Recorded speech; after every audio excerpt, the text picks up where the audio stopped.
Hello and welcome to my first look at the brand new Horus Heresy 2020 calendar.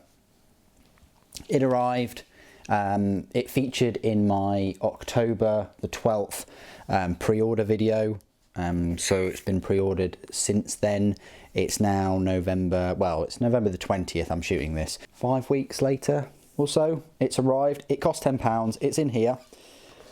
There's a couple of other things in here as well, including the Christmas gift guide 2019, which there'll be a separate of a couple of videos. One video where I'll go through it, and another video where I'll go through those battle army sets and decipher just how much value you get in each of them and which is the best one. I always like to do this this time of the year and rank them. And then also there was a little card from the Red Cobbo. Thank you. Yeah, nothing else in there. So if you want to write something in there, or not, and just have it there already, you know, November, Christmas. But I'm pleased that they gave me the gift guide in there. That's fantastic. So not a bad haul really, £10 for all that. Let's have a look at this beautiful Black Library calendar. I went for the Horus Heresy one rather than the 40k or the Age of Sigmar one. So it's for 2020 now. These were quite popular. I've got a 2018 one, which I really enjoyed. I'm not sure whether they did an Age of Sigmar 2018 one, but still, people were asking about calendar for 2019, and there wasn't one, unfortunately, but now there's 3 for 2020, which is fantastic. And I hope they do these every year with all the artwork, because there's plenty of artwork and material to draw from every year. Anyway, so the first month starts off with salamanders, with of course Vulcan, an eternal warrior there. Lovely bit of artwork. I like how it then gives you a black and white image of it, and then it goes through all the days and things. It actually tells you where it's from. So it's from the novel Old Earth by Neil Roberts. February, probably my favourite favourite month, I suppose. You've got a beautiful picture from The Burden of Loyalty, which I'm yet to pick up, by Neil Roberts again. This lovely Warlord Titan with this ridiculous fist and the turbo lasers, and then you've got this amazing Emperor class Imperator Titan with it must be like some kind of macro Gatling cannon and macro plasma annihilator or something like that. You've got another Warlord Titan over there.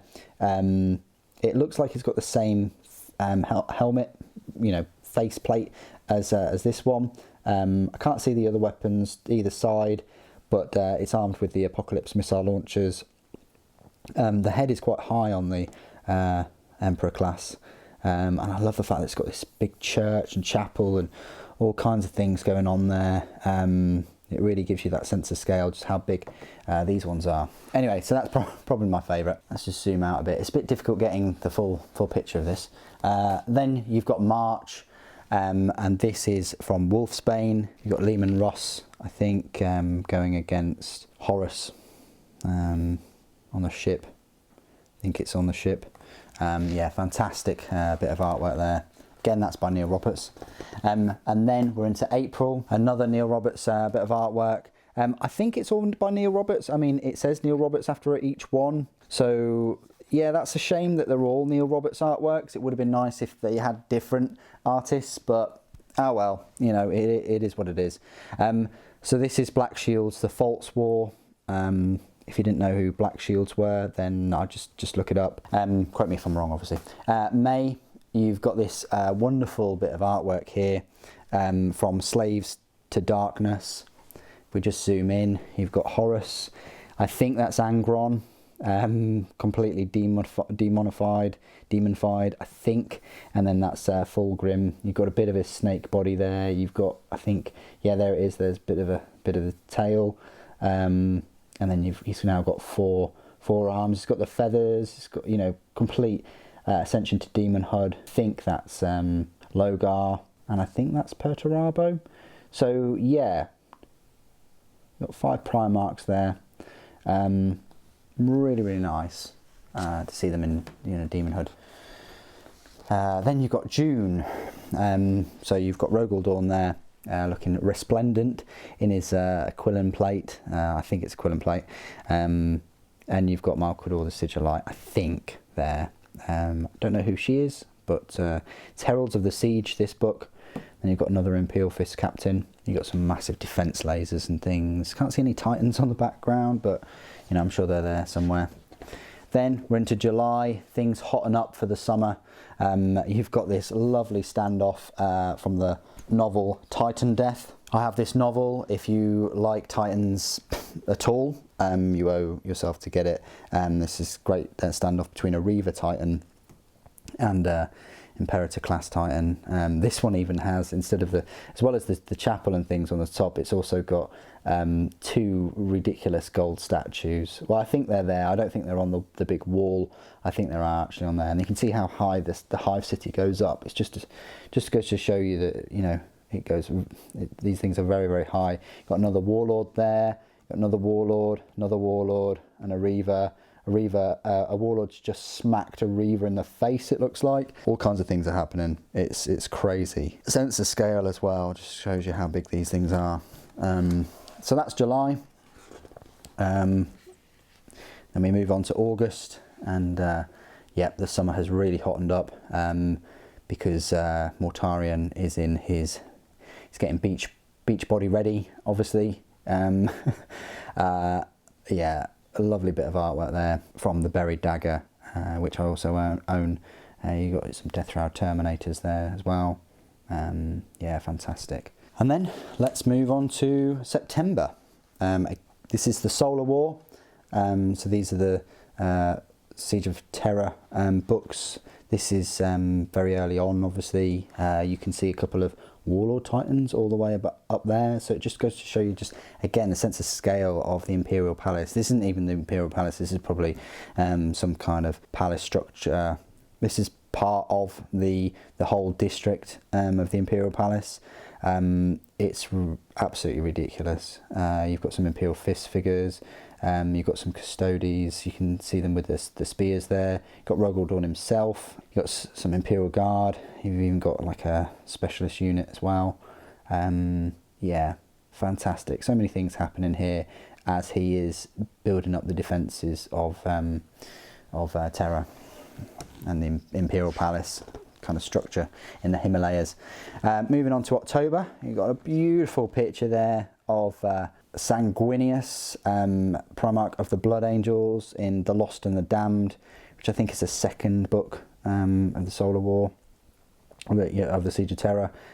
You've got some Imperial Guard all facing there, and then you've got some more Blood Angels. I think they must be some kind of Sanguinary Guard. I'll probably say Sanguinary Guard are later on, but they must be his kind of personal retinue. You've got these lovely gold power jetpacks and his beautiful wings just sprayed out.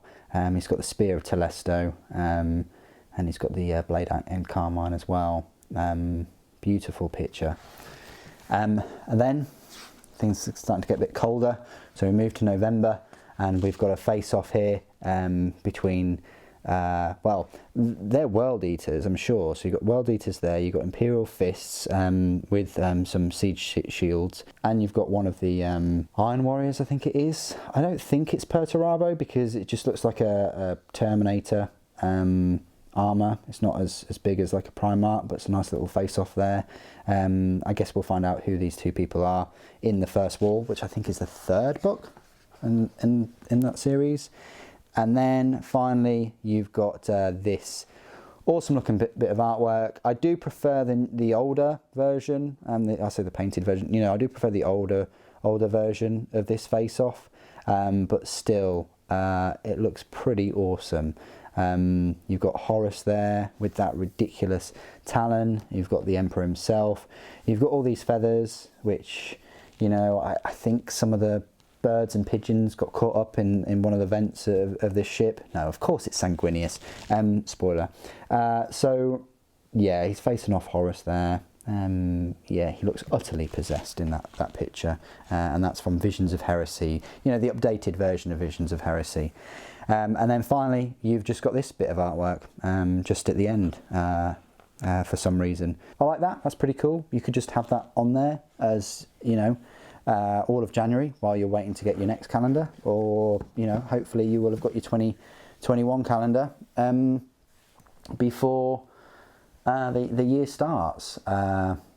And yeah, I really do, I mean, I like the artwork, it's lovely, but I really do hope that they choose artwork from other artists, you know, a different one every month. That would be great.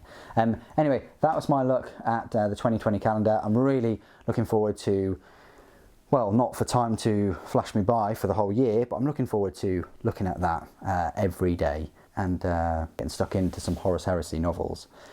What do you guys think? Were you lucky enough to get the other calendars, and how have you found them? Please do share it with us all in the comments below. It'd be great to hear from you. Thank you ever so much for joining me today. Thank you for watching. The Emperor Protects.